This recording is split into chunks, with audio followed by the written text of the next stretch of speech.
Of course, Twitch being out here, you never know what to expect. Look, nobody's safe. Fans, wrestlers, announcers, and as the attire shows, it's a little bit loopy. Of course, this is a non-title tag team matchup here. The Zencano Experience, that's Zenith and Delcano up against Twitch and Jonathan Windsor. Of course, collectively known as Plague. And even though it is a non-title matchup, we've seen countless times in, oh, there we go. A quick start there from Plague, but you've seen a win over the current champions can firmly put you in position to get an earnest opportunity at those belts. That's right, the previous members of Plague that went, oh, there you go. In stereo, we've got the matching attire, we've got the matching moveset. Ever since they've come together as a team, it's been nothing but a great combination for Zencano. The Zencano Experience have got themselves together very quickly and seem to be firing on cylinders much unexpectedly than any of us thought. Oh! Jonathan Windsor was not expecting that. Firm slap to the back. That's got to hurt anyway you spin it. So of course, this started at the beginning of the year when we had our two-night ReAwakening where Zenith and Delcano were both in separate parts of the Invitational Tournament. And I'm not so too sure what exactly the agenda of Zenith is, but since they started working together, it just kept getting better and better for the team, leading, of course, to the big title win at Hell or High Water. And isn't it weird that these guys, as the tag team champions now, might not have even got close to reaching their potential as a team? They're a very, very young side. We could see one of the greatest tag teams in EPW history if they can continue on this trajectory. Yeah, you can't rule it out. Zenith now with Jonathan Windsor's got him up, and Windsor goes behind. Oh no, Twitch! A little miscommunication there, accidentally low-bridged his own tag team partner. Twitch just operates on not only a different level to most people, I'd say a different planet. As Delcano now, whoa! Huge second rope moonsault to the outside, beautifully done. And well, Twitch was happy, he managed to move out of the way. Oh, right to the eyes there through the mask. Rolls in, and big clothesline takes down Zenith. Of course, in the lead up to this matchup, Plague were not too impressed with the fact that this was a non-title matchup. They wanted themselves a shot at the tag team championships. As Twitch gets kicked in the head, I'm sure that'll ruin a few brain cells that might be still inside his head. Might ruin his meme game too. Oh no, nothing can ruin that. Oh, huge double stomp right to the spine of Twitch. I was just about to mention in the lead-up, being unimpressed with this being a non-title matchup. Twitch's meme game has been incredible. I don't care what anyone says. Have all your social media influencers and whatnot. He's been as hilarious as that chop was painful for Windsor. Yeah, and Windsor, we saw that he got a little bit of a browbeating from Aaron Hawke the last time that Aaron Hawke actually teamed up with Windsor. So he'll be really, really eager to impress, I guess, the new leader of Plague. No one's actually said it officially, but he's got the goal. The tag team offense there from the champions. Delcano hooks the leg. Windsor gets the shoulder up. Of course, the new leader of Plague, as you speak, of Aaron Hawke, we'll see later on this evening. Oh, again, going to the eyes there. I don't know if you recall this, but Delcano never used to actually have those eye holes in the mask, and I guess now helps his vision, but his vision can be impaired when you got someone raking at it all match. Yeah, that's right. He removed the mesh from that mask. I can only imagine it helped him see a hell of a lot clearer, or at least see a close-up of Windsor's fingers raking his eyes. Zenith now tagged back in his legal man. Go. This Zencano team just seem to keep getting better and more cohesive as attack. Whoa! There we go, the cover from Zenith. The masters of the Namaste Libra fighting style. Is that actually a thing? I think we're going with it. Namaste Libra. Okay. And what you want? It's about to be painful for poor Twitch. You're not wrong. Zenith's strikes are the hardest. That we always hear from wrestlers when they finish a match with Zenith. They talk about how hard he strikes. Oh, wow. Twitch is running away, and Jonathan Windsor just pulled that middle rope up between the legs of Zenith. Yeah, hit him right in the yin and the yang. Just face plants him into the middle of the ring as well. Of course, referee Maston was distracted by Twitch, not only getting up in his face, but all the bright colours as well, I'm sure. Well, I need to put sunglasses on looking at Twitch when he's in the ring. It is something. It is a kaleidoscope of colour. I'm colourblind, I can see all those colours. Jonathan Windsor now, the legal man for the team of Plague. And turnabout is fair play for Windsor. Again, using the open hand like Zenith did on him. One thing that I think people often forget is how much of a veteran Jonathan Windsor has been. He's been around EPW for so many years now. That experience shows in everything that he does. I'm two. Well, that's the thing. Like, we're talking about Zencano's tag team chemistry. Let's not discount Plague. They have been together quite a while and they'll have that chemistry in the ring. And to your point, Windsor, former tag team champion on multiple occasions. That's right, many times over. Been here well over a decade and a half at that. I have no idea what Twitch is doing, but Windsor's offering a beatdown.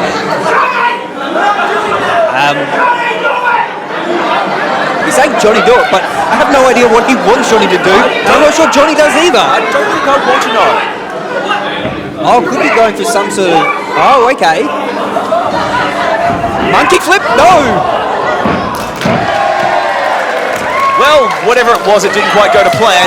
Well, let's leave that to the experts as Delcano comes into the ring. Lovely running uppercut. Ducks a clothesline from Windsor.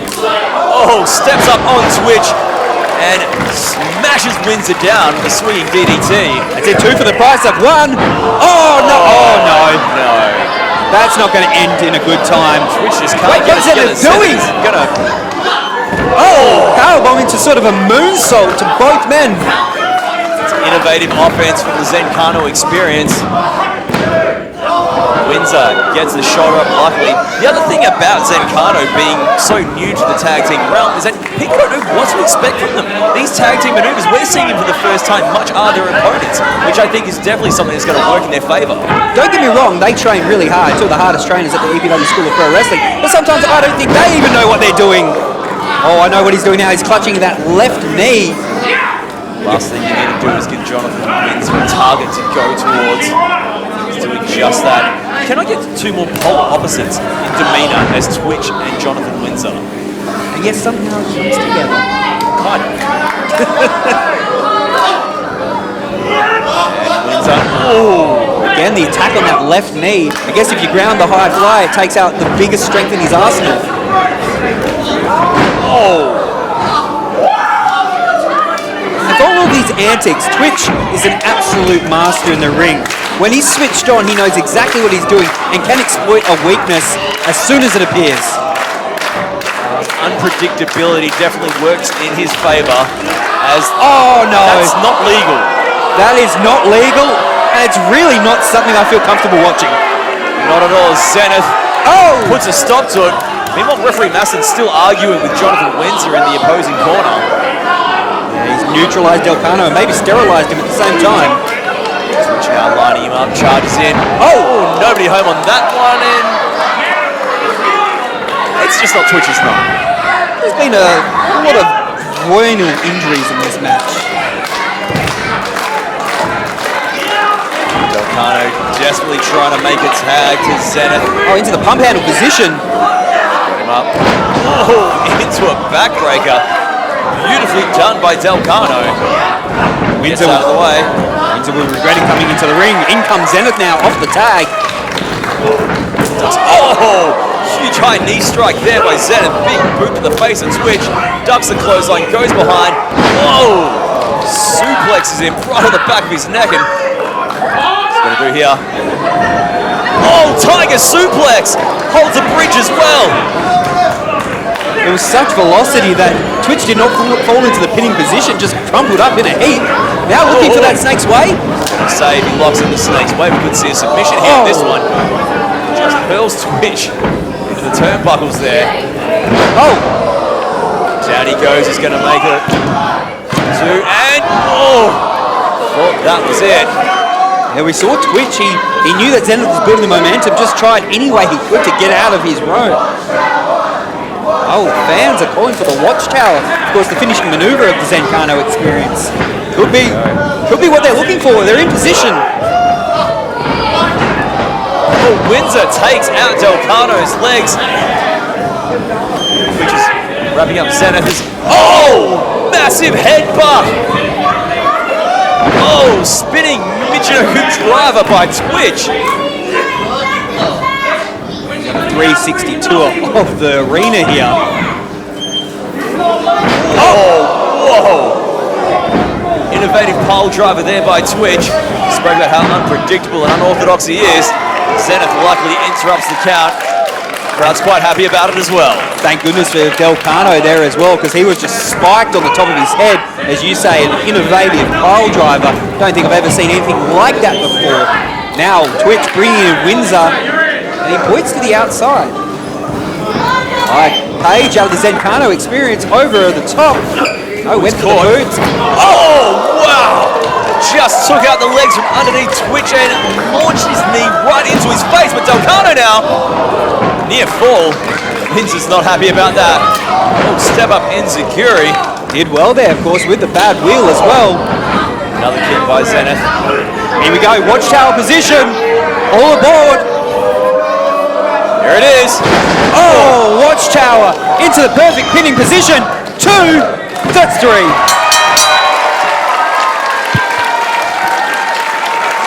The winners of this match by pinfall, Zenith Delcano, the Zencano Experience!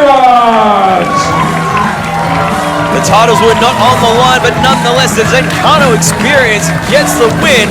The opening contest here at EPW's Ticket to Madness. They, of course, spoke about how no one had faith in them until they had faith in each other. And I tell you what, my friends, these EPW Tag Team Champions, they might just be holding on to those title belts for some time now. Oh, whoa, whoa, whoa, whoa, Eric, look out, look out!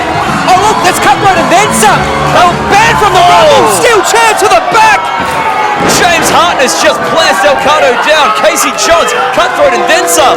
As you said, they've been banned from the Ticket to Madness Rumble, but and for exactly this, they interfered in a match they weren't supposed to be in, took out Jesse Lambert, and now it looks like they've got their set on the EPW Tag Team Champions. They were supposed to be punished, but instead they're dishing out the punishment here to the EPW Tag Team Champions. Everyone's a tough guy when you can attack them from behind. Oh, no, knee, that injured knee against the ring post, and here comes Hartness with the boot.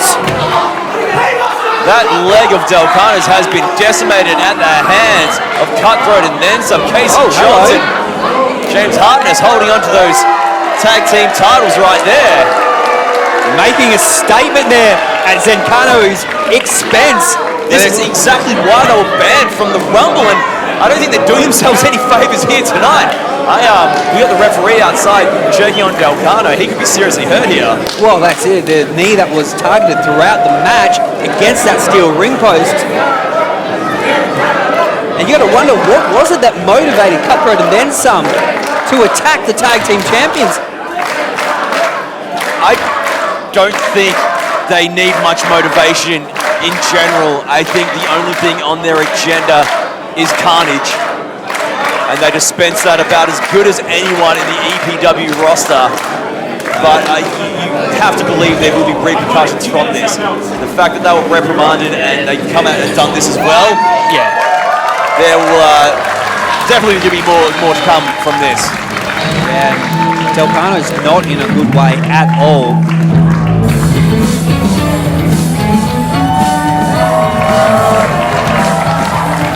Putting on a brave face, or as best as you can whilst wearing a mask, but he's clearly hampered by that. And as you say, Mean Dean, I'm very intrigued to see what the repercussions will be for Cutthroat and then some.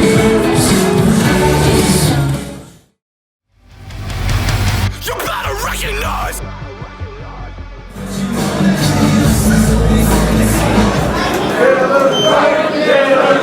How do you whip this thing? Alright, you can leave. Go on, off you go. Off you go like a good boy. Hello! Oh, come on. You all know that when I'm talking, you all shut up. I don't think I've ever heard that word. No. So, no Dan Moore tonight. Unfortunately, EPW pulled him out of competition. I know. No, I'm sad too. But that's given me an opportunity. So I decided, since I'm a nice person, I went down to the School of Pro Wrestling, grabbed one of the little trainees and decided to give him an opportunity. So, shut up! Who? So, Faisal. No one knows who you are, but they're about to. So, come on, little boy, let's go. Come on, get this opportunity over and done with. Did he say a student from the EPW School of Pro Wrestling? That's right. Faisal Keris.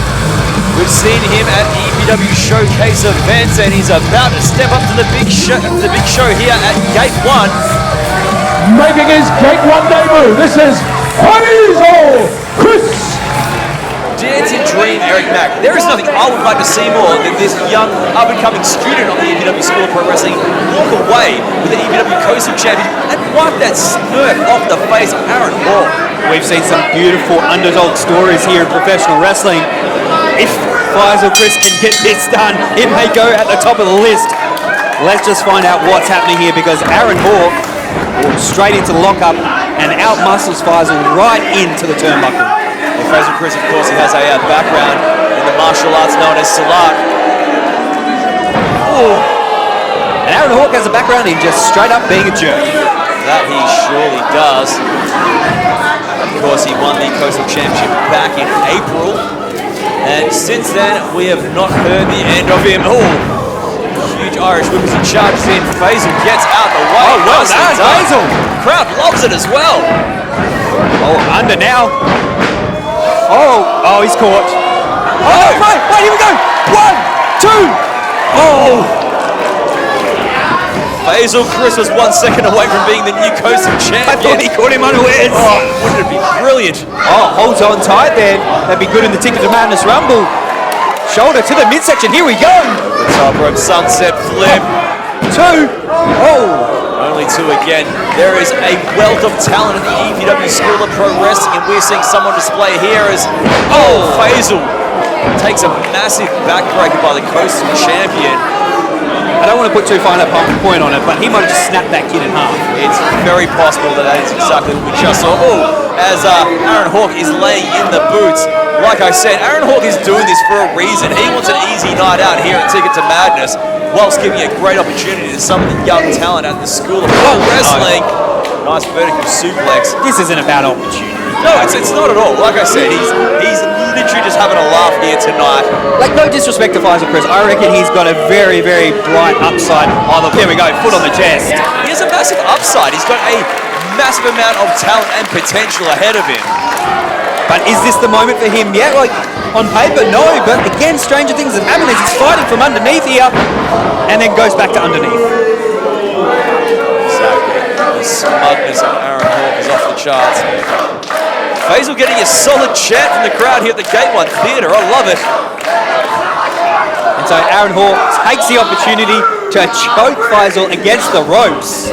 I mean, that's illegal. It is. He knows what he's doing, and the fact that he's doing it against someone who's never been at the Gate 1 Theatre, never been to one of the big shows with the big bright lights and all the fanfare of an EPW show at Gate 1. Oh, here we go. Oh, Faisal! Oh, look at the athleticism of Faisal! Beautiful agility. Oh, wait a minute. Horses.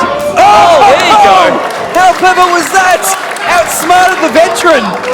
Faisal now. Oh, I'm not sure he should be trying to out-muscle him, though. Definitely come off second best. He tried to do that with Aaron Hawk. Hawk charges in, Faisal gets out of the way. Another beautiful kick there. He's got some very good hops. Springboard. Oh, no. Oh, Blue Thunder. That's it. Referee James Austin's called for the bell. This one's done and dusted. He is your winner by pinfall and still EPW Coastal Champion Aaron Hawk! No shame in a valiant effort from Faisal Chris, but Aaron Hawk just a class above at this stage in his career. Now, Faisal put up a great fight. He was a tremendous effort from one of the youngsters from the... Now Hawk wants to talk I'm feeling again. warmed up now. Here's what we're going to do. we're going to give another person an opportunity for the Coastal Championship. For someone who hasn't been on a Gate 1 show, come on down the ring. He's going again. He can do whatever he wants. He's the EPW Coastal Champion, it seems. Oh, wait a minute.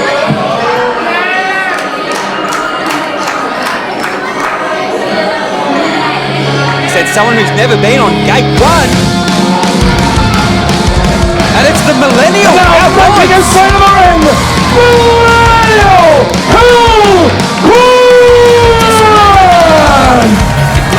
Cal Collins.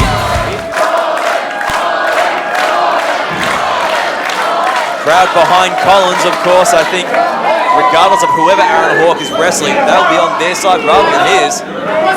Well, that's it, and she followed Cal Collins around as well. He's been working his backside off to get to an EPW show, and here we go. Not only on an EPW show, but could win the EPW Coastal Championship.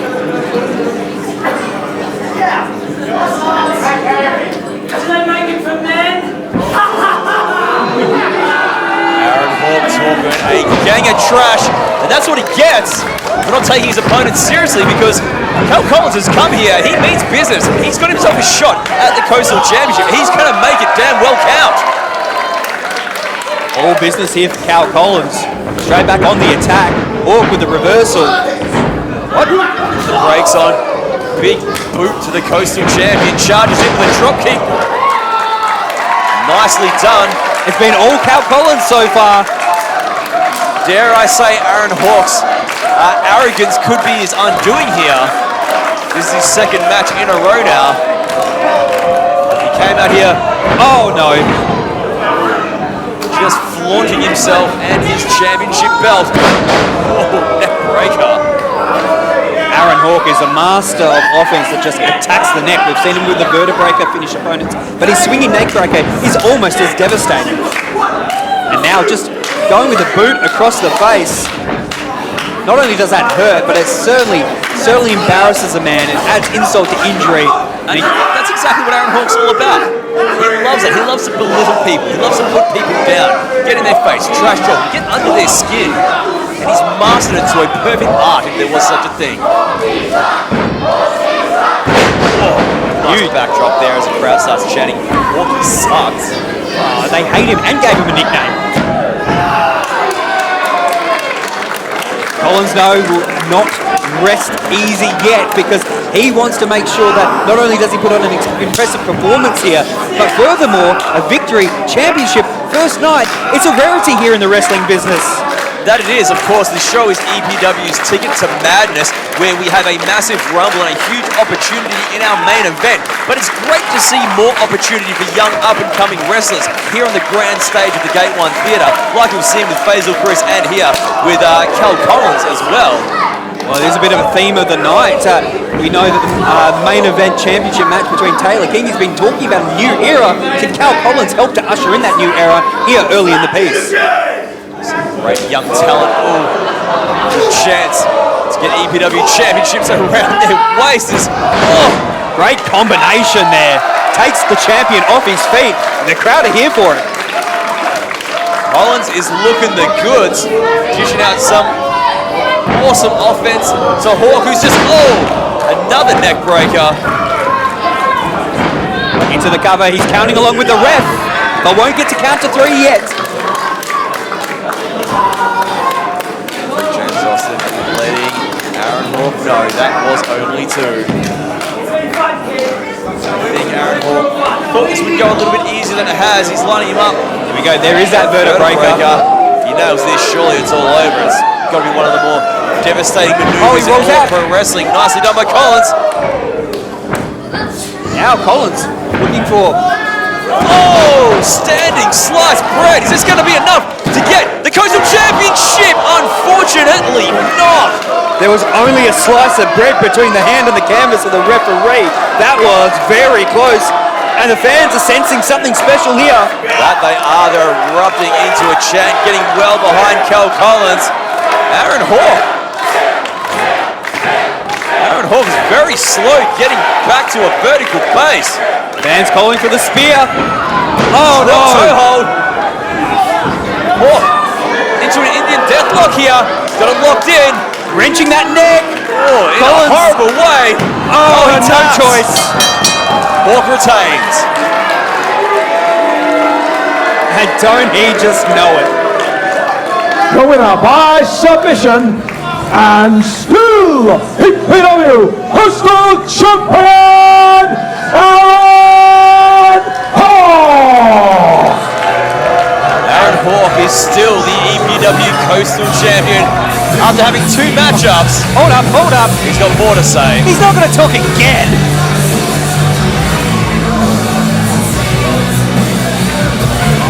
Haven't we heard enough from Aaron Hawk tonight? More than enough.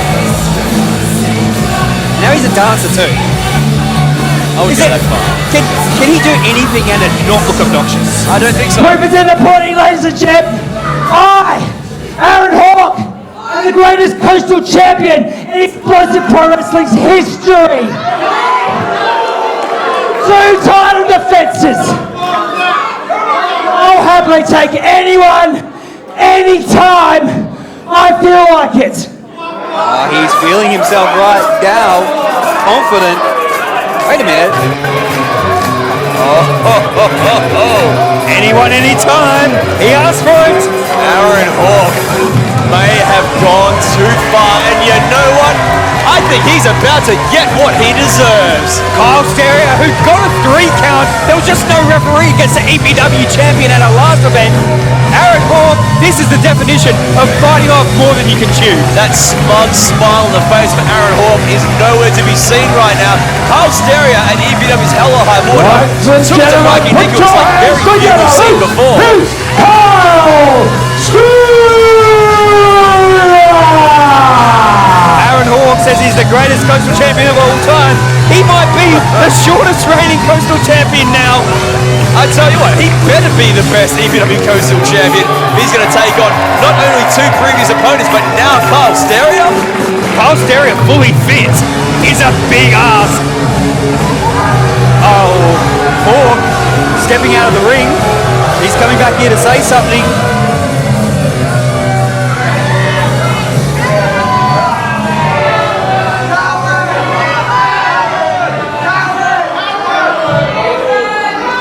Kyle, I apologise profusely, I really do. But just like Dan Moore, I think I've hurt my back. So I'm not allowed to wrestle you, Kyle. As I said, I'm really, really sorry.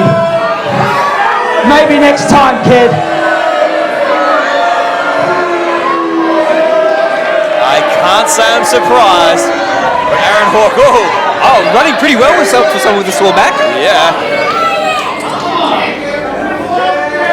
Kyle Stereo's ready to go. Aaron Hawk, he's pulling the I'm injured card and land the boots into Dan Moore along the way. He may not have got it this time, but Kyle Stereo, ticket to Madness Rumble later on tonight. He could be gunning for all the gold here in explosive pro wrestling. I'm here for it.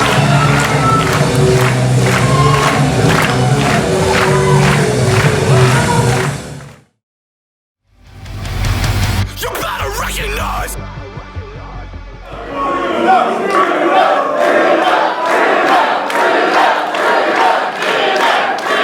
Ladies and gentlemen, I will present to you my tag team partner. It's Samba and Southside Express. Come on, let's go.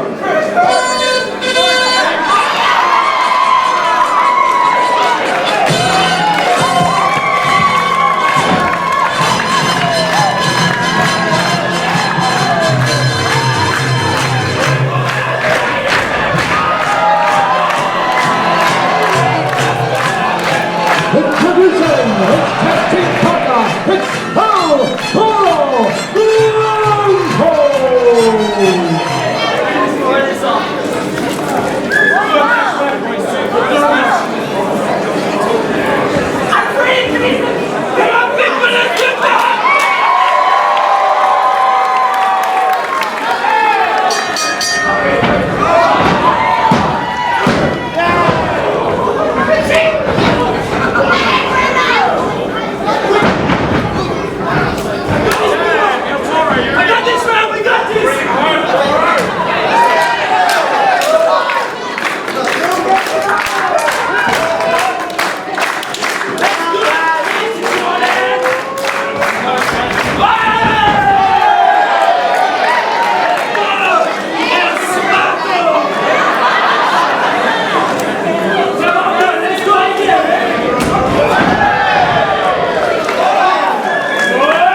has to in such an important match. And as we saw that happen, Kaz Jordan and El Toro falls down from the apron as well. Oh, now Bruno falling down. It's like a Michael Douglas movie out here. Bruno Nitro's on the mat. Hagen, as always, taking his time. Tags in Kaz Jordan. Kaz Jordan's been one of the more interesting stories to come out of 2021. He made his first appearance for Explosive Pro Wrestling ReAwakening start of the year, where he won a Rumble to become #1 contendership for the Coastal title, which is quite fitting considering what we're seeing here tonight with Ticket to Madness. But he also managed to take it right to David Storm for that very title. Great suplex. 1, 2. He had himself a hell of a matchup with Julian Ward as well. Aligned himself with Chris J. Lazarus. Of course, as we spoke previously at Evolution, he got himself a win over Bruno Nitro. He did indeed, but at the moment, things are not looking good for the Brazilian Dynamo. Firmly in the wrong part of town. El Toro Blanco trying to get the crowd into it. But more importantly, he needs to get himself into this match because Bruno could be close to running on fumes. Yeah, that's right. Bruno Nitro needs to make a tag, and he needs to do it immediately. Oh, he's taking a lot of brutal offense at the hands of... Hagen just glares at the ball. Wisely, giving Hagen some of the business behind his back. Yeah, that's the place to do it. Although he's giving the business in another language, so I'm not sure it has much effect. Well, meanwhile, here we go. Bruno.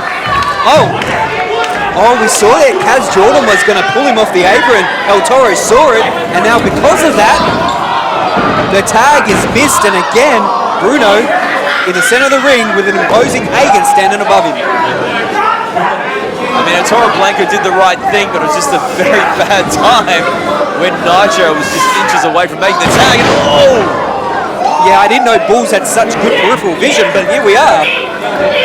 Learn something new every day as Kaz Jordan is itching to be tagged in. Straight into the cover. Not sure what that face was, but he certainly is. We thought that 2021 was going to be a year where Kaz Jordan won a lot of fans. An impressive performance in his debut. I know we harp on it a lot, but it was impressive. Took David Storm to the limit. But then at the first chance, he turned his back on the fans and took the money and took the words of CJL to heart. Very few things are as seductive as a massive amount of money. And CJL offered him not only money, Hangman on the ropes, but a shortcut to greatness as well. Oh, no one home for that one. And he's fallen down, the big man. That kick just echoed throughout the Gate 1 Theatre. Nitro springboard. Oh, nicely done. Kaz Jordan in a bad way. Nitro. Here's his chance. It is his chance. El Toro Blanco is just chomping at the bit on the ringside apron. Nothing's going to stop him now. Here we go. Over to... Wait a minute. El Toro Blanco takes a step back. Chris J. Lazarus! What the? CJL is El Toro Blanco? What? You've got to be kidding me!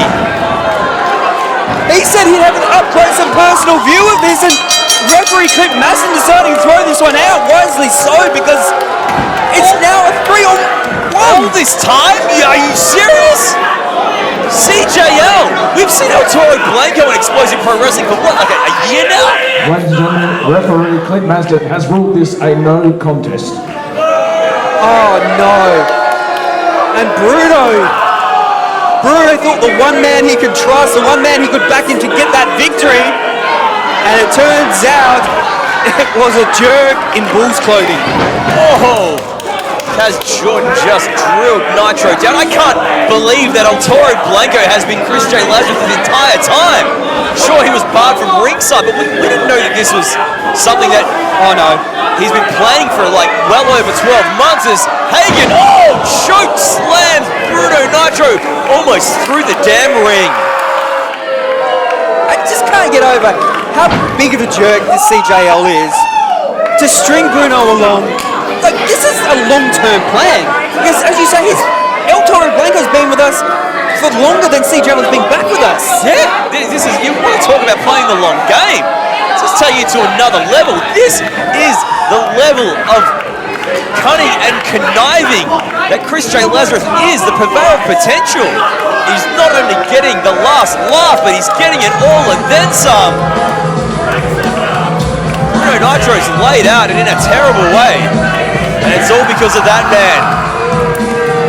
A person who he thought he was his friend under the mask of El Toro Blanco. I can't believe it. You know what? I'd like to say I can't believe it, but this is right in the wheelhouse of CJL. But it's still shocking to see. And look at him just taking pleasure in what he's done here to Bruno Nitro. And what does this mean for Nitro and his goal? Like, I don't think the referee called it a no contest. Does that count? Who knows? I have no idea. But when Bruno gets his senses, he's going to regroup. And he has got a massive score to settle, not only with Kaz Jordan and CJL and Joel Hagen, but I guess now with El Toro Blanco as well. All I know is that CJL is about as low a human as he could possibly find. And he could not be happier about it right now.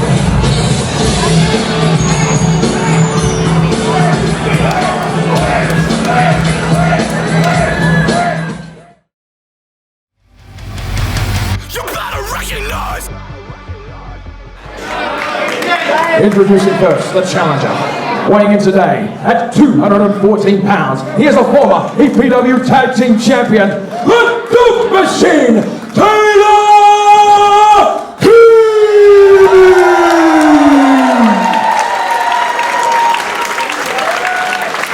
And now, coming to the ring by AMP and weighing in at 229 pounds, a two-time GHC Tag Team Champion, a two-time EPW Champion, and your reigning, defending, two-time EPW Champion, Mikey Nicholls!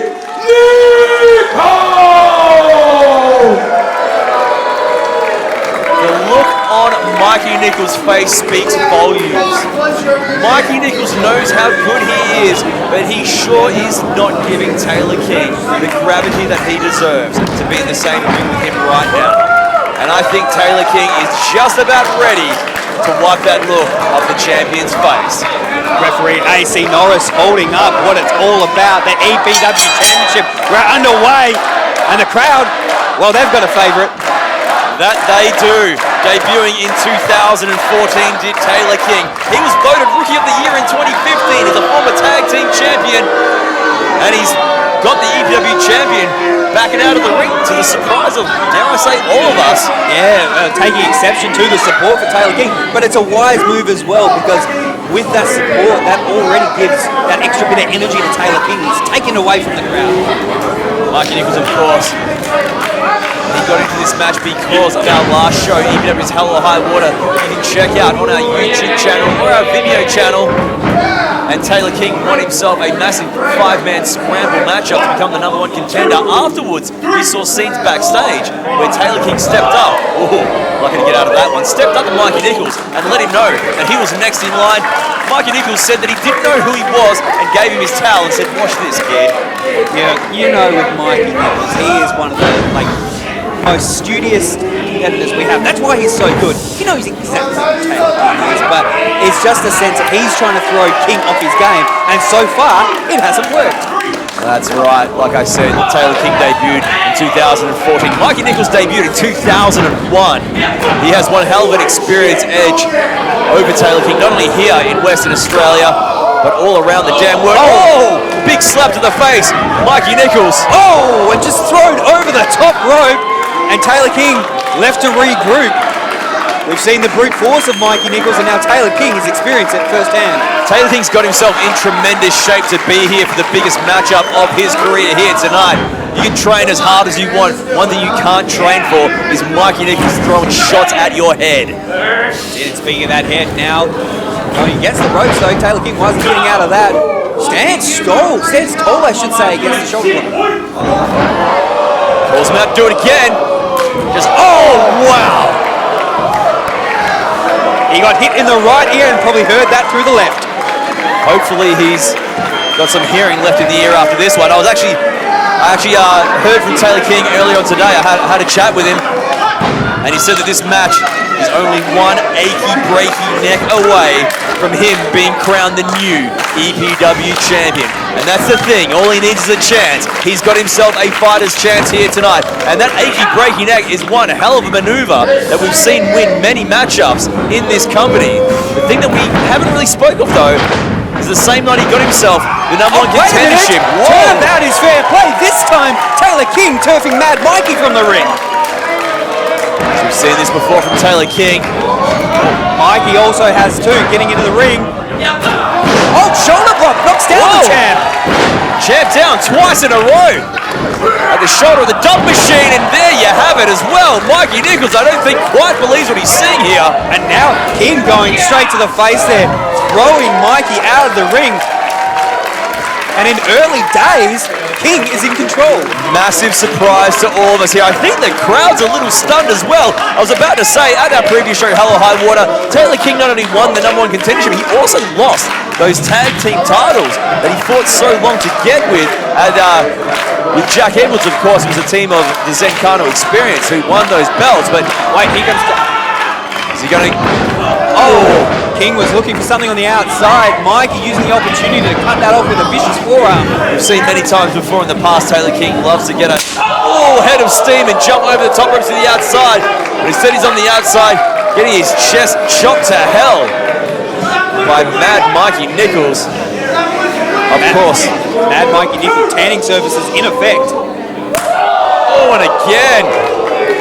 Of course, at Hell or High Water, where Taylor King won the #1 contenderships, Mikey Nicholls defended his EPW Championship against Carl Steria. Funnily enough, I had a chat to Carl Steria backstage before this event started. He still has marks on his chest from that matchup a month ago. That's it. Not only the mental scars, but the literal scars stick with you when you have a match with Mad Mikey Nicholls. Ooh, Taylor King dished out a few shots there. Mikey Nicholls not going to let it stand for too long, though. When Mikey Nicholls hits someone, it's almost as if you're in a Dolby surround sound setting. You just hear it from all sides. Such is the viciousness, such is the force, and Taylor King is really needing every moment to recuperate. That he does, but the crowd is on his side here at the Gate 1 Theatre. They're well aboard the train of the dub machine. He's fighting back here. Mikey against the guardrail. Oh, you see the size and the bulk of Mikey Nicholls just leaning against the guardrail almost takes the whole arena down. And imagine that, me going against your face having seen that. Mikey Nicholls is an entity unto himself, just letting the crowd know what he thinks of the Taylor King chant. Of course, it was back in Gold Rush 2019 when Mikey Nicholls first returned back to Explosive Pro Wrestling. His first matchup in his home state was against Bobby Marshall. Since then, he has laid waste to everyone who is standing in front of him. There have been so many who have tried, and not one has been successful so far. Look again at the force of Mikey Nicholls. He's actually broken the top turnbuckle pad just by whipping the man. If that doesn't show you just what it's like to be in the ring with Mad Mikey Nicholls, I don't know what can. The slaps, the chops, the brute force of this man is something else. As I've said, so many people have tried, so many people have failed. Everybody wants to be that one person, to be the man, to finally defeat Mikey Nicholls since returning from the United States, since returning from the biggest company in the world, and since winning the EPW Championship as well. There's so much that hangs in the balance of defeating Mikey Nicholls that Taylor King has a chance in front of him here tonight. Mikey with those huge arms almost turned into a choke move. That's why the 5 count was employed. Taylor King, though, tried to get a wind up in there, but no, Mikey Nicholls cuts him off. And here we see Mikey in complete control. And of course, Amber is outside. I was surprised that Jack Edwards, one half of the former, now it seems strange to say, tag team champion from Taylor King, is not on the outside backing up Taylor King as well. I don't believe anyone's heard from Jack Edwards since that. He hasn't really said anything, but on his social media, he's just been, posting a few pictures of the title loss. So, not too sure where Jack Edwards' head is at. And you can tell Taylor King, as much as he loves the fan support here, would have loved to have Jack Edwards in his corner. Now, building up ahead of steam. Oh, runs straight into a clothesline from Mikey Nicholls. Makes him hit the mat with one hell of a force. Anytime Taylor King thinks he sees the door opening, Mikey just shuts it right back in his face.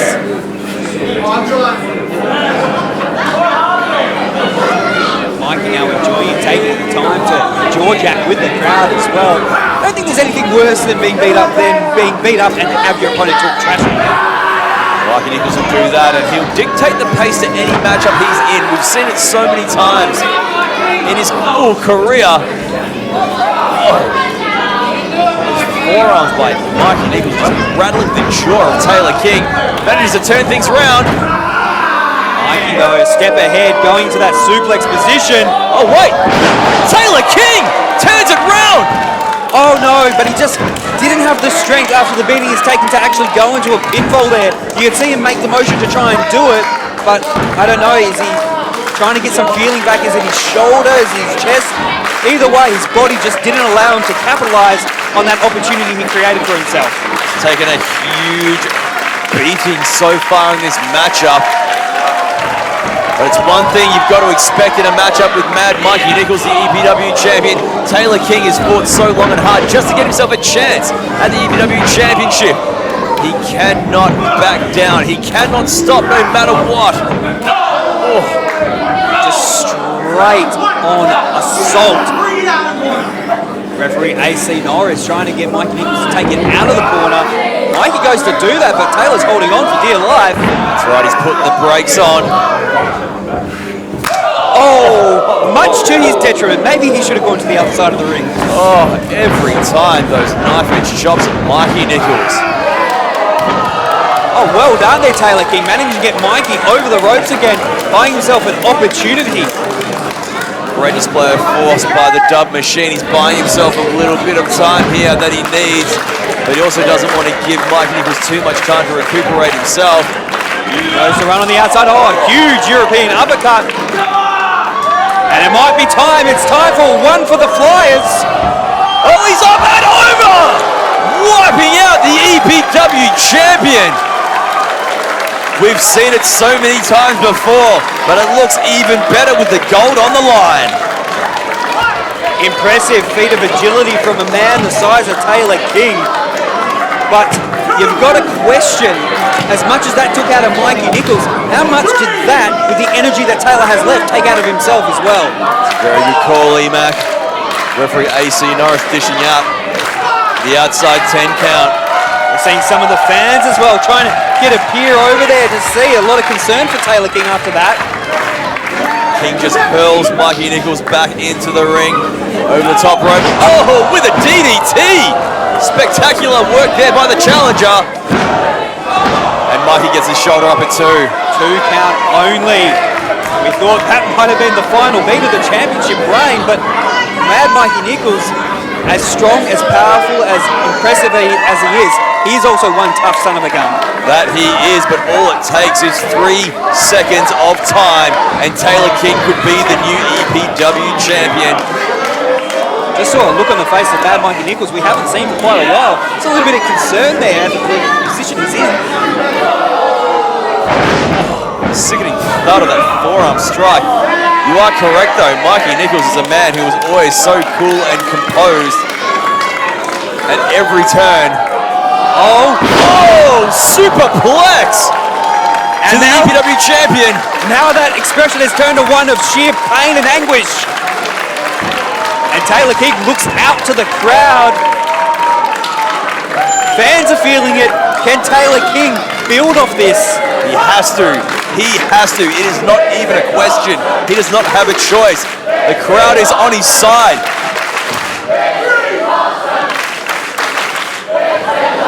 Both men face to face now. Oh. Love the moxie there from Taylor King, taking the initiative, starting the strikes first. Mikey didn't take too kindly to that. We can't do much about it right now. Back elbow strike by Nicholls. It's Taylor King, European uppercut. Follows suit. Comes back for another ducks and clothesline and...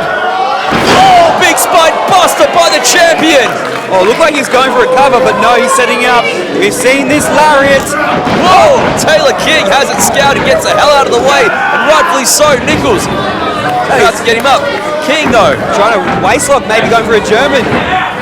Oh no, rolls through. Only two there, but really good. Oh, there's the lariat. Low level lariat. We've seen him finish matches with that. Oh! Taylor King kicks out at one. One count. One count. He's won the championship with that move. Mikey Nicholls' face says it all.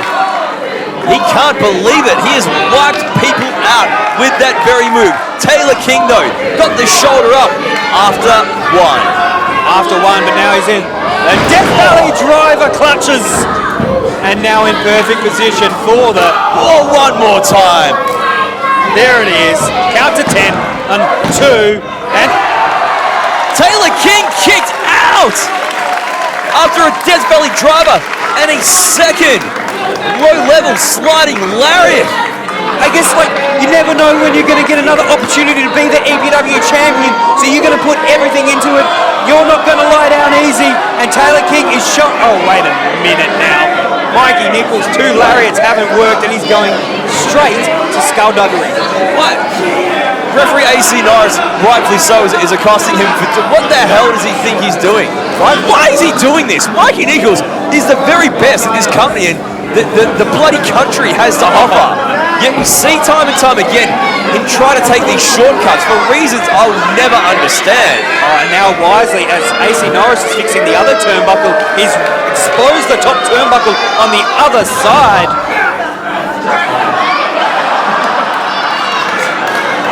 What is Mad Mikey up to here? It's up to no good as he gets the dub machine up. Oh, maybe looking for a snake eyes into the... Oh no. He's lucky to get out of that one. Dealing face first into that exposed turnbuckle. Goes for the clothesline, goes for the back elbow, both unsuccessful. Taylor King grabs both the legs of Mikey. Slingshot! Oh, the champion's chin went straight into that exposed turnbuckle. Taylor King's got him up the shoulders. Is he going to go for it? He's going to breaking neck! That's it, we have a new champ! Taylor King, and that's for 3! No!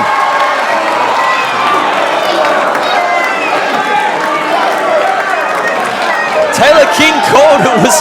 This match was only one achy breaky neck away from him being the new EPW champion, but the achy breaky neck. The fans shouting, that was 3, and I can understand the disbelief, it was definitely 2, but I don't think we've ever seen anyone kick out of the achy breaky neck. Not to the best of my knowledge.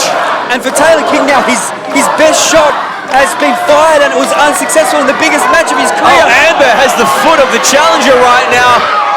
Down she goes. Oh, right. Absolutely sick of her getting involved in Mikey's matchups as Taylor King's on the top right now. What's he going to go for? Oh, huge back senton, but no one there. Mikey, just throws Taylor into the exposed turnbuckle. And a second time. He's out on his feet.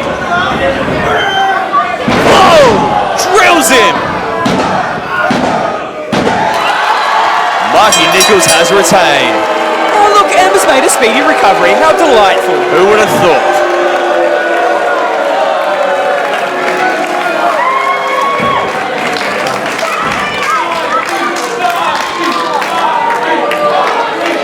Ladies and gentlemen, by pinfall, and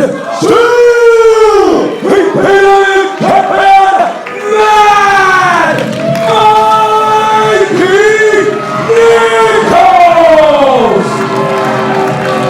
Mikey Nicholls! Mikey Nicholls is still the EPW champion, but that was about as close can be there with Taylor King. The dub machine walks away unsuccessful, but my goodness, he can hold his head high. You better recognize! And the thing is, if they manage to get through this entire Rumble and be the #1 contender, it's Mikey Nicholls who they'll face in that main event. Well, A match with Mikey Nicholls is hell, but they're going to go through hell to survive this match.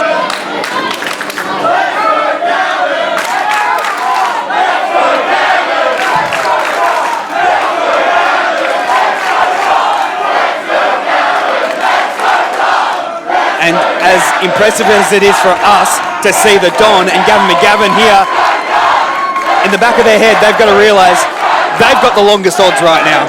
That they do, as we get dueling chants by the massive packed-out audience here at the Gate 1 Theatre. You are completely correct. It's getting tribal in here very quickly. Oh, yes. Of course, these men, they better have a great tank, because they're going to need all the conditioning they can get to make it all the way to the end. And for those of you not aware, just in case, of course, to eliminate someone in this match, you need to throw your opponent over the top rope, and they have to have both feet touch the ground. Once that happens, you're eliminated. The last person standing is the winner and gets the championship opportunity. Always good to reiterate that, Mac. McGavin runs into a Don-sized brick wall. Don hits the mat. Leapfrog over McGavin. McGavin, though. Oh, there we go. Here we go. He's going to go twice. First elimination for the evening. Smart work by Gavin McGavin. I always talk up how smart McGavin is of a wrestler. You don't need to waste time trying to trade holds and things like that. Just try and throw him over the damn rope. Well, that's it. And starting from number 1 and 2 respectively as well. You don't want to spend too much energy with your first opponent. You want to get them out of there straight away so you can use that time to recover already and be prepared for the next entrant. That's right. Don now using his strength to his advantage. Thought he was going to be able to throw Gavin McGavin over that top rope. McGavin managed to get out of that, and again. Well, you speak about Gavin McGavin's ring awareness. He knew where that top rope was and used his feet to propel himself away. Oh, here we go.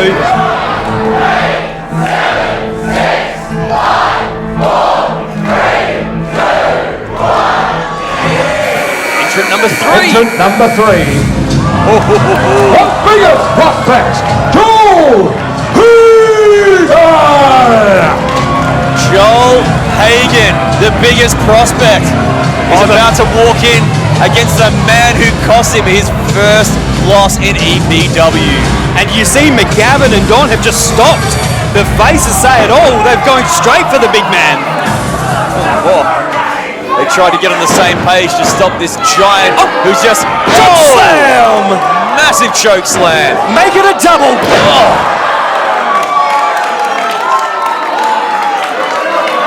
Joel Hagen is on fire.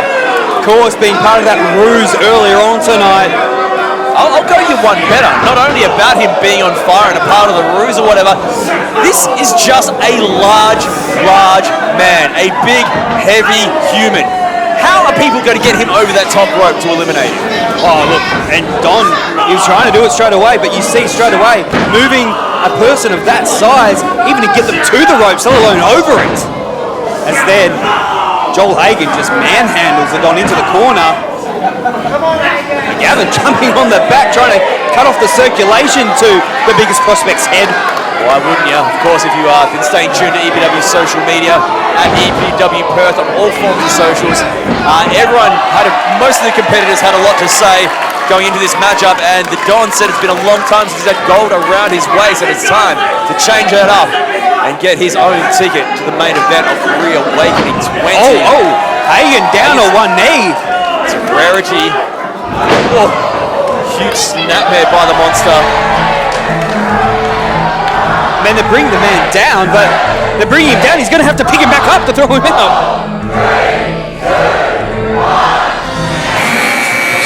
Entrant number 4. The great Australian throwback. Chris Target is the man who the Don was up against at EPW's Hell or High Water. Huge DDT to kick things off. Oh no! The Don was almost going to be the first casualty of the Ticket to Madness Rumble at the hands of Chris Target. Of course, Chris Target has been online all during this week, speaking up about how previously around Australia, he's won himself a number of Rumbles. He's a veteran in the Rumble matchups, which gives him a decent advantage, but right now he's on the wrong side of the ropes. Not wrong there. That's not where you want to be. And Target wisely gets back inside. And that's, here we go, as the numbers start to pile up in the ring. We're going to see it become much more chaotic. It's going to be hard to keep up with it. We'll do our best. Big suplex in the middle of the ring from McGavin to Target. Nicely done by the Room Wrestler, charges into Target. Oh, Target throws him onto the outside ring apron area. Gavin needs to get back into the ring ASAP. Oh no, going for that super kick. His legs caught up on the rope. Gavin throws it. Oh yes, the look on Target's face says it all. Chris Target was about half a foot away from being eliminated from the Ticket to Madness Rumble. There can only be one at the end of the night, as the Don is currently getting his head stepped on by Joel Hagan. That does not look like a pleasant experience at all. Not one bit. Meanwhile, McGavin doing his best there to get out of the predicament he was in on that top rope. And all it takes, as we almost saw with Chris Target, is one slip, one misstep, and that's it. You're eliminated. It's done. That's right, we're about to have our 5th entrant.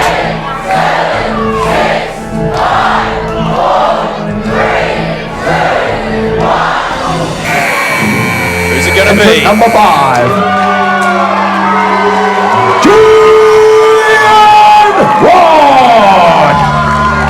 Julian Ward. It's his turn to take on Joel Hagan now, trying to cut down the big man. And he meets a similar fate to all of his contemporaries. You spoke too soon, Eric. Julian Ward, though. And the gunslinger came locked and loaded. Oh, look at McGavin. Oh, time and dust. Another big man staggered. He's in a position he shouldn't be against the rope. Oh, Julian. Julian saw his reawakening plans flash before his eyes. Oh, Joel Hagan's out of there. Joel Hagan's been eliminated. Joel Hagan has been eliminated. Just like that. The biggest prospect and the biggest competitor has been eliminated from the Ticket to Madness Rumble. Who would have thought? They used his strength against him, his ability to be a juggernaut. They just moved out of the way, low bridged him, and that's the end of the Ticket to Madness Rumble for Joel Hagan. The crowd's letting him know all about it. Don's leading the chorus as well. Now Julian Ward goes to work on Chris Target. Back to business. 4 competitors. And this is what you see in the Royal Rumbles. You see people hanging on as best they can. A leg here, an arm there, drape onto anything you can. Do what you can to make sure you're not eliminated, just like Joel Hagan was. Clutch on from all your very big. Target going to work in the midsection of Julian Ward. Julian Ward, whilst being the freshest of all the competitors so far that we've seen, taking a fair amount of beating so far as well. You see Target there, just the boot against the throat and the neck. Now going on to get himself some of the Don. About to find out who is competitor number 6. Number 6 about to join the insanity. Oh, Number Delcano. 6. Delcano, we saw him earlier on get attacked by Cutthroat and then some. His knee mustn't be in good shape, but here comes What in the hell? James Hartness and Casey Jones. Cutthroat and then some. Wait, who's going to be entering? Can they do this? Oh, there we go. Casey Jones. Casey Jones is officially in the Ticket to Madness Rumble. Oh, and what an entrance! Gavin, listen. So in the court of EPW law, I guess this is legal. Casey Jones is now entrant number 6 here in the... What did I tell you? You take opportunities away from us, we'll take them right back, you silly son. Casey Jones with an amazing spine buster as James Hartness. Well, you heard what he said. Yeah, I don't know who's having a go at me, but okay, James Hartness now. You know what he did. Everyone copping spine busters left and right, Cutthroat and then some. The interesting thing that should be pointed out right now is whilst Casey Jones is in this matchup, James Hartness on the outside can be very handy for what is essentially a single competitor's matchup. Well, we've seen these two when they've got their mindset on causing some chaos and causing a disruption, making a bit of a mess of things. They're on the same page and they are a force to be reckoned with. Chris Target working away on entrant number 1, Gavin McGavin. Oh, Casey Johnson, the Don, just trading vicious shots. I'm not sure you want to be trading right hands with the Don. Not at all. But Casey Johns is not one to take a backward step.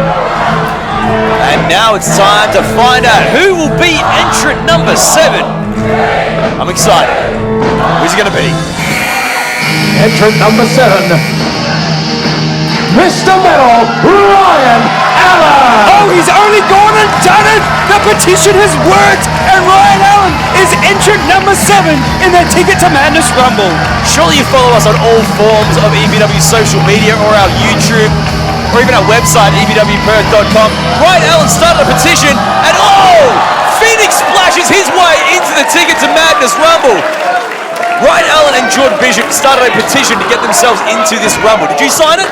I didn't get a chance, actually. He didn't offer it to me. Well, you're a jerk. I signed it. That's not brand new information. What is brand new information is that Ryan Allen's the only one standing. You know what? I'm so thrilled that we have Ryan Allen in this matchup. He tried so hard to get into this, started the petition, really went through the hard yards. Target was about 2 centimeters away from both feet hitting the floor there. If that. Mr. Metal Ryan Allen got what he wanted. And he'll be stoked as well because he and I guess tag team partner, ally, I don't know, Jordan Bishop were both trying to get in, but it looks like Ryan Allen is the one who got the ticket. Yeah, for a couple of, I don't know if I call them friends. I was going to say, what were you going to say there? Well, I mean, are they friends? Aren't they friends? Are they a tag team? Are they not? They really like sticking to each other. I think the kids call it frenemies. Sure, let's go with that then. And meanwhile, Ryan Allen gets held to the outside by Julian Ward, but he's still back in this one. Meanwhile, James Hartness on the opposite side of the ring to where we are. Yeah, as if the referees don't have enough to contend with trying to find out who's getting eliminated, both feet going onto the floor, going over the top rope. Now they're going to deal with this get out here. Oh, Julian Ward just slams down McGavin. That's right, we have referee Masson, AC Norris, and James Austin out here keeping an eye on the action as we're about to find out who competitor 8 is. Entrant number 8, Stella. It's Ring Bella Stella, also known as Stella Nix, the Star Child. The Star Child, Stella Nix, with a huge crossbody. He gets caught by Julian Ward. Oh no. Oh, crucifix bomb. Beautifully done, Stella Nix. Looked like the star was going to burn out early. Not quite the case. Went for the choke bomb and head scissor takedown by Stella Nix. You gotta love the Star Child. Maybe not if you're Casey Johns though. Casey Johns doesn't like anyone except maybe Hartness. Oh, look at the flexibility from Stella Nix. I question that. I don't think anyone likes James Hartness. But anyway, Stella Nix. Sunset bomb. Of course, Stella Nix said online that she is the Star Child and only one star will be shining the brightest in the Ticket to Madness Rumblers, Chris Target. And she seems to have retconned her time with the Child. I'm not sure if that's a traumatic reflex or what's going on there, but you can't try and have that conversation with what she's been doing over the last couple of years. Well, she said it's not about the children anymore because there is only one child. Oh, what is this? Hartness again. James Hartness, get the hell out of there.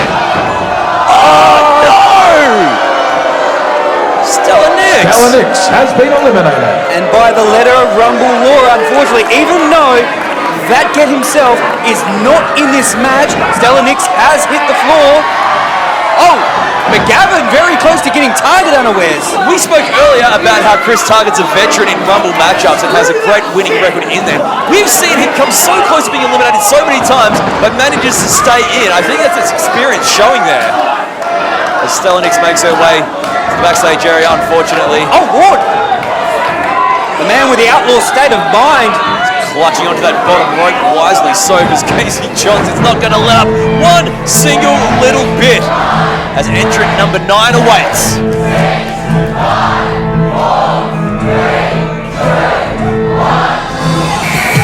Entrant number 9, Jordan Bishop.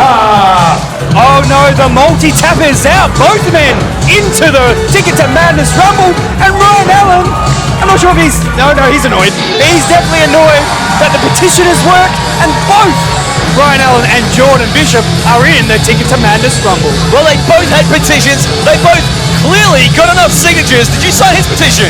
No, I didn't actually. I did. You're horrible. I am a horrible person. Okay, so what did you say, frenemies? Frenemies is probably the most PC way we can term this relationship. These two tag team together. If they actually band together, they could... Oh, my goodness! That clipboard just got broken in half over the head of Casey Johns. Their head will be ringing from that. And as I was about to say, Jordan Bishop and Brian Allen could band together and win this Rumble, eliminate everyone, and then just duke it out between them.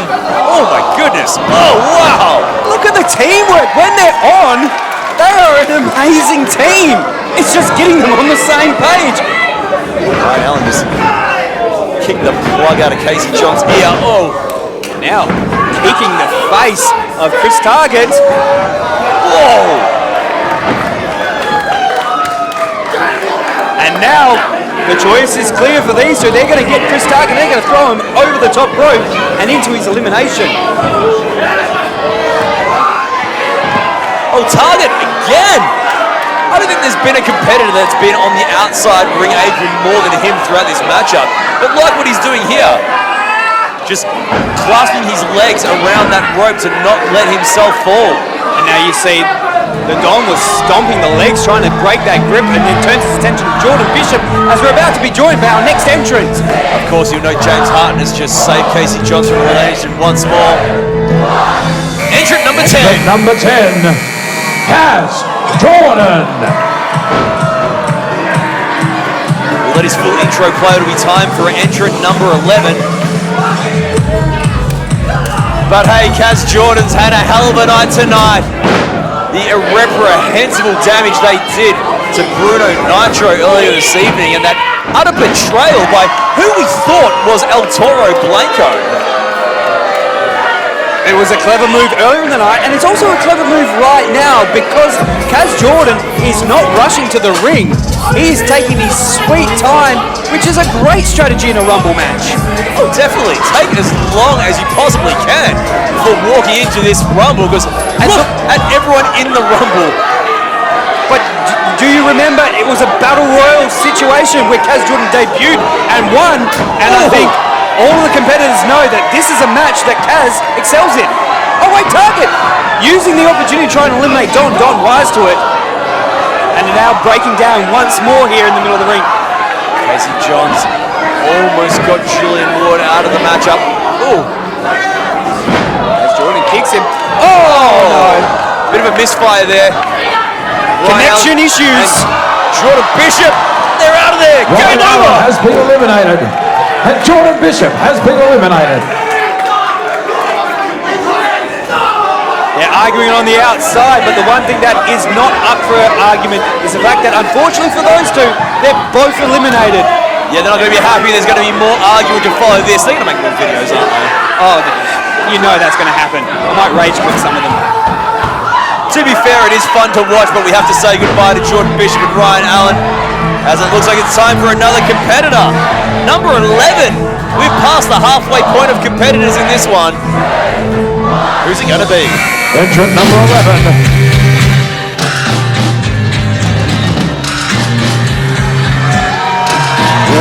Contender EPW Champion Zena's got a bone to pick with Casey Johns after Casey and Hartness took out Del Cano after the tag team matchup earlier on that opened up Ticket to Madness. Oh!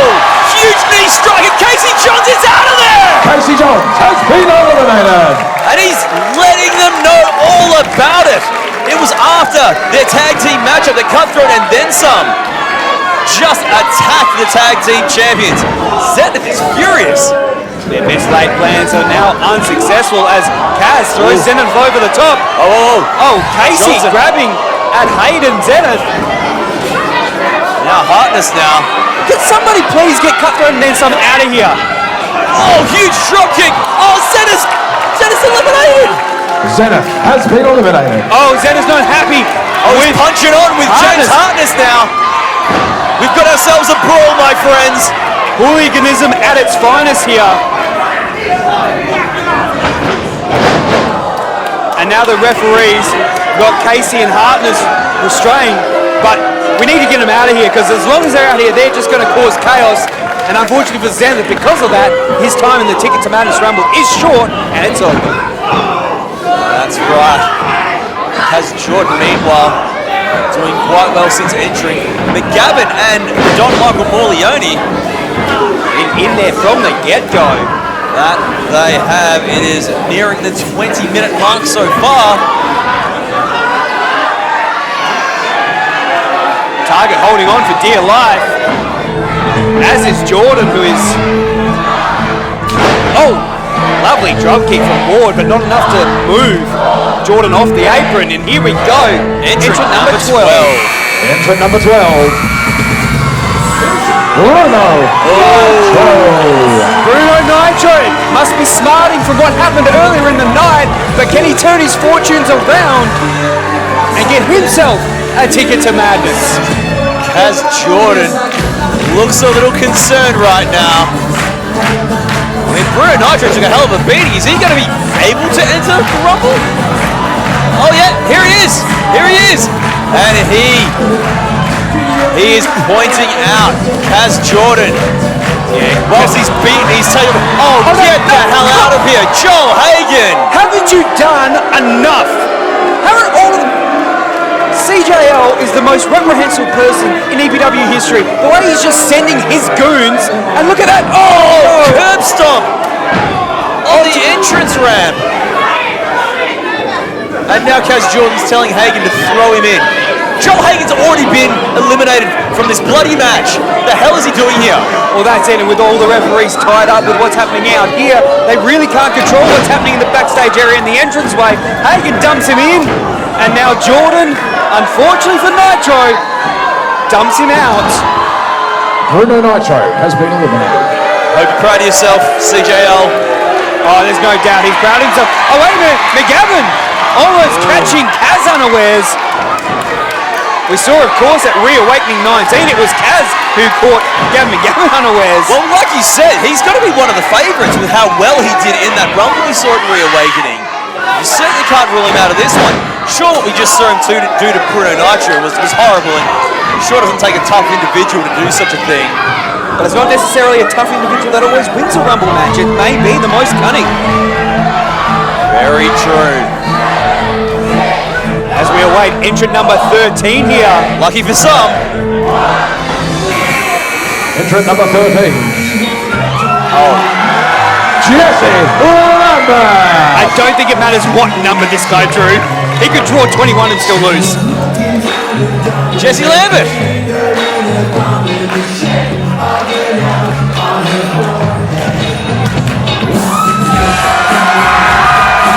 Here comes the Luna wrestler, Jesse Lambert. Could he be the man to face Mikey? Zoinks! Here comes the Don. Oh, choke bomb. Here we go. Wait a minute. Gets out of it. Zoinks! Oh no. Don't turn around, Outlaw. Oh no. He went for the lariat. Turn it up, Jesse. Oh, Zoinks! Oh, goes for McGavin. McGavin now. He's going to go for another Diamond Dust. We saw one earlier in the matchup. Oh, wait. Into the Zoinks! I can't believe what I'm seeing. And now Kaz Jordan. Oh. Jesse would have got away with it if it weren't for that meddling Kaz. Wait! Zoinks! Oh, wait. Zoinks! Again! We are breaking a world record for the amount of times Zoinks has been said, not on a cartoon. Once is bad enough. Jesse throws Kaz over the top rope. Kaz doesn't hit the floor, so no, sorry, that's not an elimination, Jesse. And Zoinks! One for Chris Target. Who falls to the outside. No, he went through the ropes, not over. Yeah, referee's right onto that. Thank you, referees. And Lambert going straight for Julian Ward. I think the crowd wants to see Jesse Lambert win this thing. It's weird that he went for Ward. He has such an admiration for him. Jesse waiting for the next entrant. Who could it be at number 14? Entrant number 14. the EPW Coastal Champion, Aaron Hawk. Aaron Hawk, the Coastal Champion. Coastal Champion who we saw wrestle 2 matches and dodge a third. Well, he was supposed to be fighting Jesse Lambert's mentor tonight. Dan Moore, unfortunately, with a back injury. Hawk making a beeline for the ring. Going for the swings one more time. Maybe going to the well once too often. Oh, and Hawk just levels Lambert.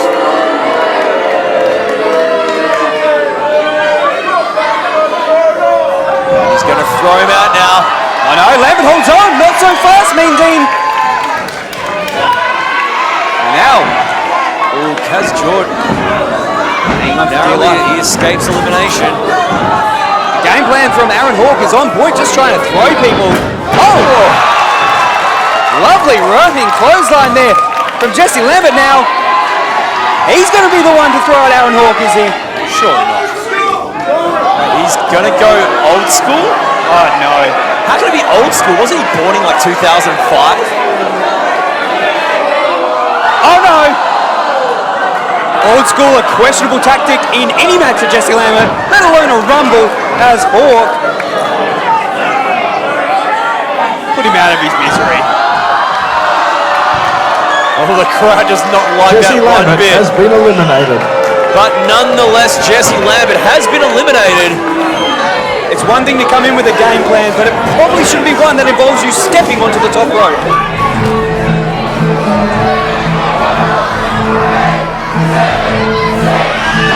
Entrant 15 awaits. We still have the original 2 in this matchup. Entrant number 15. Oh, ho, ho, ho. Here we go. Damian Slater!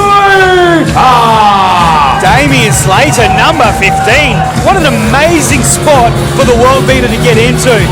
We know that Damian Slater has come into this match with a chip on his shoulder. He was talking about on social media how the narrative today is about young, up-and-coming, hungry wrestlers finally getting their opportunity. But he said he's not biting his tongue because he doesn't believe any of them are actually hungry, because he's the one who's been doing the hard work. He's the one who hasn't even hit his prime yet. How scary a thought is that? Oh, I tell you what, it spells bad things for every single person, not only in EPW, but in this Rumble. Number 15, Damian Slater. Everyone take notice.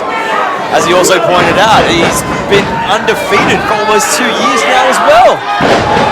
One of the very best, and you know what? He did say in his video at the EPW School of Pro Wrestling, he's like, no better ReAwakening 20 main event than TMDK versus TMDK, because he believes that no one has shown to be on Mikey's level, and really the results do back up those claims. Very few, dare I say, are in that same league, but if anyone is, it's Damian Slater. Surely he'd have to be the odds-on favourite right about now at this point in the matchup. Well, with that draw, absolutely, he is the most refreshed of anyone. Oh, Don! Oh, Don just up and over. He choked Chris Target out of the Rumble. The Great Australian Throwback has been thrown over the top rope, and he is eliminated as Don now holding on for dear life. How quickly he can turn in a Rumble match. Such an excitement in a Rumble, but of course, not just the Rumble being excitement, but the fact that the winner gets themselves an EPW Championship matchup at ReAwakening 20, the biggest ReAwakening ever. Entrant number 16.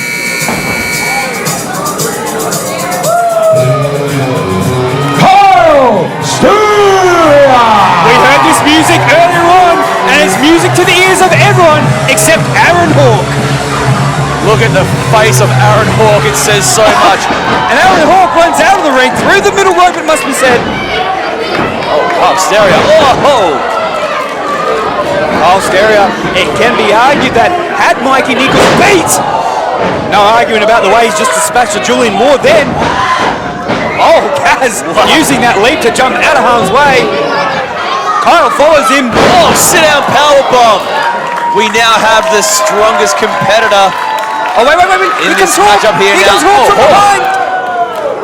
Oh, mistake. Also, I mentioned it earlier. Oh, look at the agility. And now the strength. Oh! Aaron's in there. Been eliminated. can see why Aaron Hawke wanted no piece of Kyle Stereo earlier on tonight. Kyle Stereo now.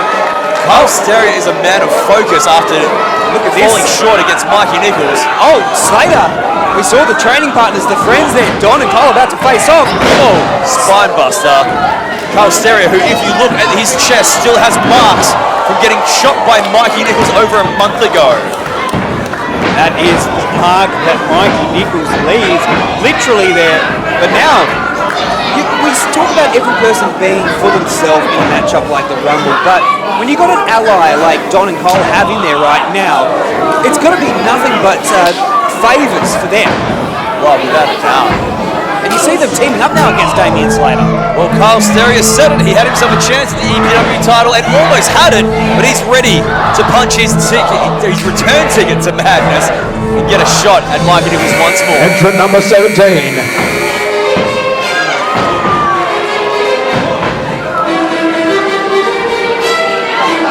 Olsen, here comes the one. This is Edith Knight! Practical and tactical, and you're going to need all that tactical nous in a Rumble, going straight to the top rope. Huge cross body to the Don Michael Morleone. Edith Knight. Of course, she said she has many plans in store for this Rumble matchup, but to give away her plans would be impractical. That is true. And now, German suplex. Beautifully done. now McGavin going straight to Edith Knight. Uppercut there, now going for the clothesline. Oh, now some strikes of her own. McGavin comes back, gets a kick there into that pump handle position. Oh! Pump handle fall away there from Edith Knight to the real wrestler, showing him a thing or two. Edith Knight, she's going to eliminate entrant number 1. That's it, entrant 1 and 2, you're right. They've been in the matchup for half an hour now, 30 minutes to the original 2 competitors, the Don Michael Morleone and Gavin McGavin. And we saw Edith there. Why is he trying to throw McGavin out straight away? Because you know there's not as much fuel left in his tank as everyone else's, so you might be able to catch him off guard and get him when he's not expecting it. Like we've said all night, it's all about opportunity, and you have to take that opportunity when you can get it. Even any just available then, chance. Yeah, even just then, Kaz just threw him against the rope and he almost went up and over. Hence is how, bereft of energy he is. We survey the ring right now. We got Kaz Jordan, Edith Knight, Kyle Stereo, Julian Ward, Damian Slater, the Don, and Gavin McGavin. And I tell you, with a field like this, it's impossible to pick a winner. There's a hell of a lot of talent still in the ring, and another about to join them. Number 18. Entrant number 18.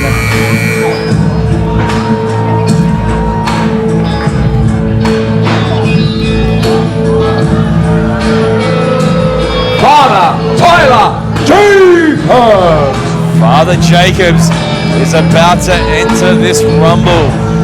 Former 2-time EPW champion, and is a man who knows how to get it done on the ReAwakening stage. But to only imagine, I can see it now.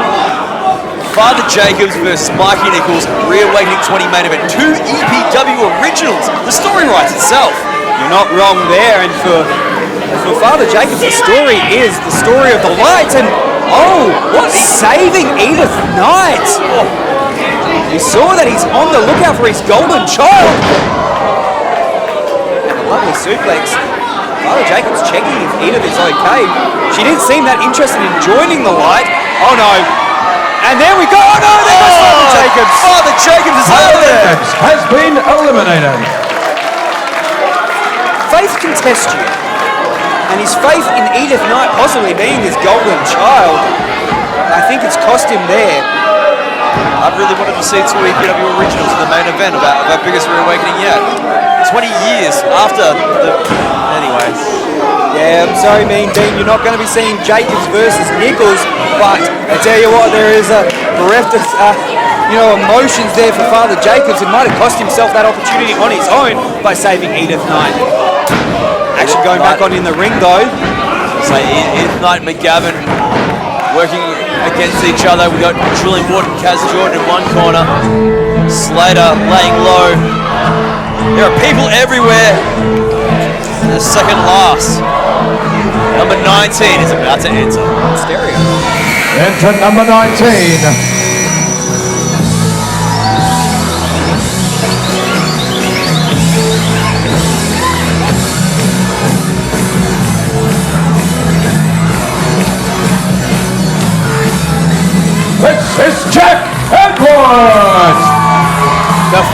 EPW tag.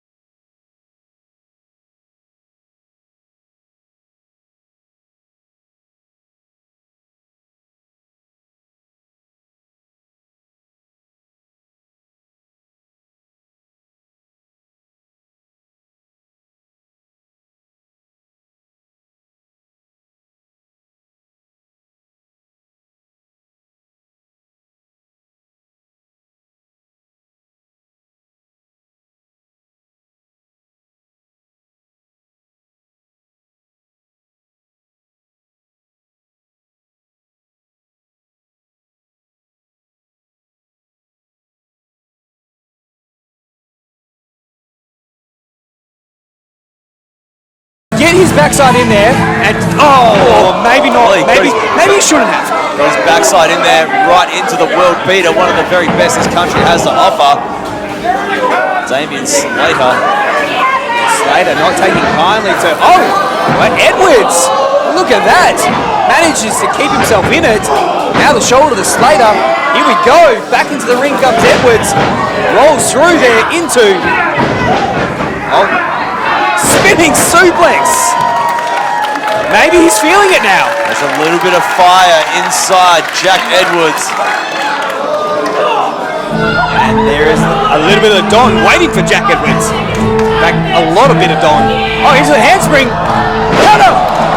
This is the 20th and final competitor. Who on earth could have possibly been? Here we go. Wait. What is that? What?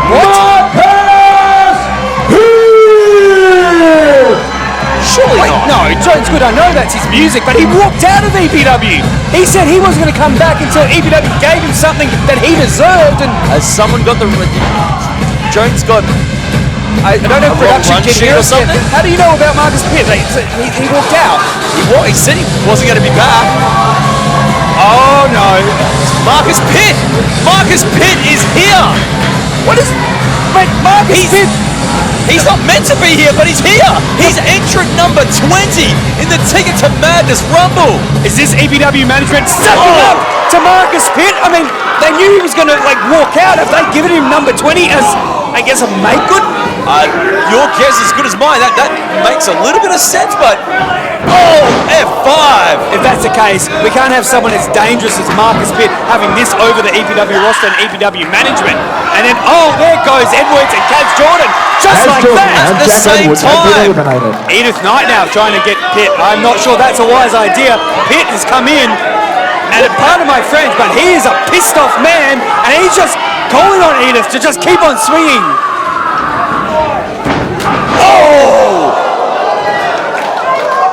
Tactical, practical, and decapitated. Marcus Pitt has got Edith Knight up. Wait. Above his shoulders. Whoa! Marcus Pitt has just eliminated 3 people. Wait 1 second, Mean Dean. There is his Untouchable's brother. I mean, they haven't had the best of relationships of late. They definitely haven't been on the same page. I'd love to hear what Damien Slater was just saying to Pitt. Well, the thing it wasn't an issue between Marcus Pitt and Damien Slater. It was Pitt and Amber, but Amber's on the outside. She's here. It's just spreading the disdain and the dissension. But right now, it's spreading the momentum here of Kyle and Don. Slater moves out of the way of Don. Kyle did connect with Marcus Pitt. Slater goes behind the waistline of Stereo. Stereo goes behind the waistline of his own. Slater backs into both of them. Here comes Pitt! There we go. The tag team. It's been a while. Olsen, it's backpacking time. The Don gets crushed. I was just about to say, these two get back on the same page in the Untouchables. Get back together as a tag team. The tag team division needs to look out. Yeah, for these two, it's like riding a bike. Straight back into unison. The Untouchables now. There we go. Bang! Dare I say, Marcus Pitt is in phenomenal shape. He is, and he's always in phenomenal shape. He is, but he is in the most phenomenal shape of his career. It is crazy. This matchup means so much to so many people. But Marcus Pitt was entrant number 20. There are no more competitors entering this matchup. Oh, wait, history maker? No. One of these 6 people will be main eventing ReAwakening 20 against the EPW Champion Mad Mikey Nicholls. But who's it going to be? Because your guess is as good as mine. Well, look, my guess right now is Marcus Pitt because he is just a man scorned, and he's been wanting this match with Mikey for so long because he's taken great exception to how the rest of Team DK have rolled out the red carpet for the returning Mikey Nicholls ever since his return, when Marcus Pitt has been dominating for over a decade here in EPW. Any one of these 6 wrestlers make for an amazing main event of the biggest show of the year. Biggest show of the year, biggest show of 20 years, Mean Dean. But there can be only one. Slater makes his way back in. Oh, looking to throw out the Don there. The Don hanging on for dear life. Kyle seeing that, aiming up. Oh, Slater, sometimes I think he genuinely has eyes in the back of his head. Don's out of there! The Don's been eliminated! Has been eliminated. The Don was one of the original 2 competitors. After 40 minutes in the Ticket to Madness Rumble, the Don has been eliminated. That may be one of the most inadvertent eliminations ever. And now out goes Kyle as well. Kyle Stereo has been eliminated. And Slater's letting him know all about it. Brings us to our final 4. That's right, McGavin was entrant number 1. He's been in there the longest by a very large amount. Could you imagine going from number 1, running the entire gauntlet? Is there any better audition than to face Mad Mikey Nicholls? Pedigree! Pedigree on McGavin. Can he eliminate the world beater? Oh no, very close though. I tell you what, Julian Ward and McGavin, they need to get either Marcus Pitt or Slater out of this, or neither of them stand a chance. You're exactly right there. Now, Pitt and McGavin, what a history they have. Of course, Gavin McGavin can't face Marcus Pitt one-on-one ever again as per the stipulation. So he's going to relish every bit of this, being able to get his hands on Pitt again. McGavin lowering his weight to get Marcus Pitt over that rope, slowly but surely. You see the right leg from Pitt there. Very last minute, very desperate. He used the heel of his leg to keep himself in there. Great leg strength there by Marcus Pitt. He's pretty much a picture of strength, Marcus Pitt. And now, no argument from me. On the apron, which is not a good place to be because I believe both men did go over the top rope, so they are really just at the mercy of anyone here. But it looks like Julian Ward and Slater still recovering as these two trading blows on the apron. If I was Julian Ward or Damien Slater, I would take all the time in the world and let these 2 beat each other senseless. That's it. Oh no, don't do that. Come on, that's too much. Pitt looking to German suplex McGavin to the outside. I know we need to win the match here. I know you want to be in the main event of ReAwakening 20, but that is too far. McGavin's been in there for over 40 minutes. Does he have the strength? Oh, now McGavin turning the table. And I don't want to be a hypocrite. This again would be too much. You can't be having people German suplex on that hard floor.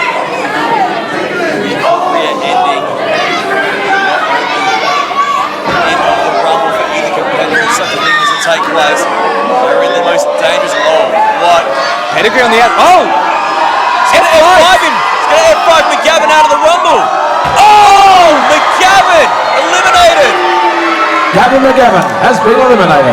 The very first entrant in the Ticket to Madness Rumble has been eliminated. And once again, McGavin's tasted defeat at the hands of Marcus Pitt again. Oh wait, David Slater! Slater just super kicked and eliminated Marcus Pitt has been eliminated. There are 2 competitors remaining. Damien Slater. Judas. Marcus Pitt is so. Oh, Amber, I don't think you're the person to go and try and calm down Marcus Pitt. I never thought it's the last thing I expected. And now Ward and Slater are the final 2. One of these 2 men will face Mad Mikey Nicholls at ReAwakening 20, and Ward, hell for leather here, the gunslinger. We've said it's all about opportunity, and Slater took one hell of an opportunity getting rid of Marcus Pitt, and it's down to these final 2. One of these 2 will face Mad Mikey. Oh, no, he's the Explosive Pro Wrestling Championship at ReAwakening 20 as Julian clothesline. Here we go! Sterling Bridge slam from the Gunslinger. Beautifully done. The crowd here at the Gate 1 Theatre is electric. And you can hear them loud and clear who they're going for. Julian Ward came in at number 5. He's been in there a long time, but at the moment he looks to be the freshest. He's got on the fireman's carry. Yeah, could Bomb Valley death him out of the ring. Doesn't matter how you do it, it's effective. Either one of these men will be a tremendous opponent. Mikey Nicholls. Well, that's it. Julian Ward thought he was going to get thrown out just then. It's TMDK versus TMDK, or it's a case of redemption for the Gunslinger. Third time, will it be a charm? He needs to get past Slater first. He's defeated the best of time. Oh, wisely moves out of the way. That dropkick could have unseated him. Nicely dodged by Ward off the second rope with a dropkick off his own. I see your dropkick and I raise you another.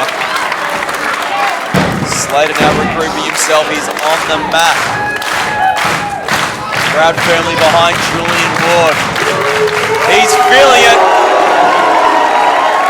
Lining up that lariat. He's ready to punch his ticket to madness. Oh! Might have to punch a ticket to the dentist.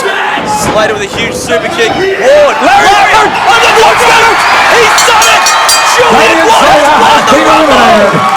Your winner of the Ticket to Madness Rumble and going on to challenge for the EPW Championship at ReAwakening 20, Julian Ward!